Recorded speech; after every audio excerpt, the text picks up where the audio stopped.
साथ साहब आपसे प्रोग्राम का आगाज़ करूंगी। जिस तरह से आज हमने देखा एक बड़ा लॉस हुआ है और ये कहा जा रहा है कि बहरानी कैफियत पैदा हो चुकी है। माजी में देखा जाए तो ऐसी कोई मिसाल नहीं मिलती है, लेकिन निगरान वज़ीर इत्तला साहब तो ये कह रहे हैं कि कोई बहरान नहीं है, जल्द आइन के मुताबिक तो करर किया जाएगा। आपके नज़दीक क्या है कि आया ये बहरान है या नहीं? देखिए, बिस्मिल्लाहिर्रहमानिर्रहीम। सबसे पहले तो उनकी फ़ैमिली के साथ ताज़ियत, उनके बच्चों और लवाहिकीन के साथ ताज़ियत। मुझे नहीं पता, आज़म खान साहब की बहुत अच्छी रेपुटेशन है केपी के अंदर और 88 साल उनकी उम्र थी बताया जा रहा है।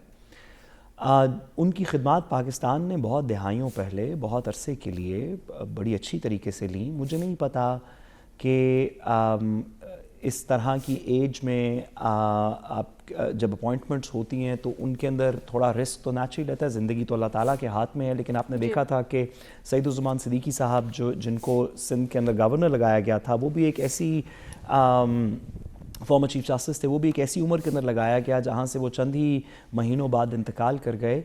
मेरा तो ख्याल है कि पाकिस्तान को वैसे ही एक ऐसे गवर्नेंस मॉडल की तरफ जाना चाहिए। ज़िंदगी अल्लाह ताला के हाथ में है, ये तो अगली सांस का किसी को नहीं पता, लेकिन जिसमें थोड़े फ्रेश आइडियाज़ हों, जवानों को पीरों का उस्ताद कर वाली बात हो तो ज़्यादा मुनासिब है, आइंदा से इन्हीं लेसन से सीखते हुए।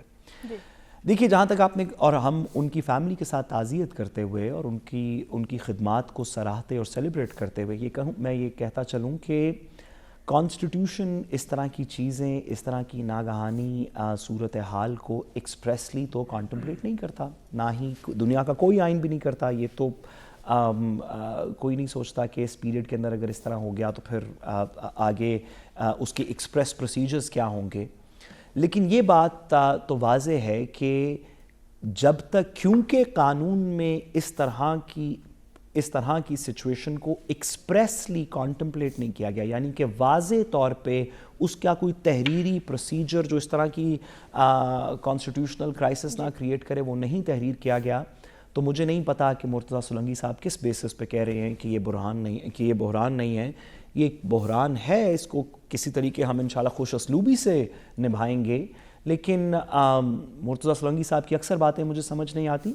मैं कहता चलूँ कि ये भी शायद उन्हीं में से एक है। मुझे उम्मीद ये है कि आने वाले दिनों में जब केपी की इंटरम गवर्नमेंट को, क्योंकि वहाँ पे एक नई इंटरम गवर्नमेंट ज़रूर बननी है, अब इलेक्शंस अनाउंस हो चुके हैं, तो जो केपी की इंटरम गवर्नमेंट होगी उसके अंदर साफ शफाफ लोग होंगे, उसके अंदर इस तरह के लोग होंगे जिनके पास सिर्फ माजी के आइडियाज़ नहीं, फ्रेश आने वाली दुनिया के कोई आइडियाज़ हों, जिनको इंडिपेंडेंट इलेक्शन करवाने में कोई टेक्नोलॉजी का इस्तेमाल कर सकते हों, कुछ बेहतर एडमिनिस्ट्रेशन कर सकते हों।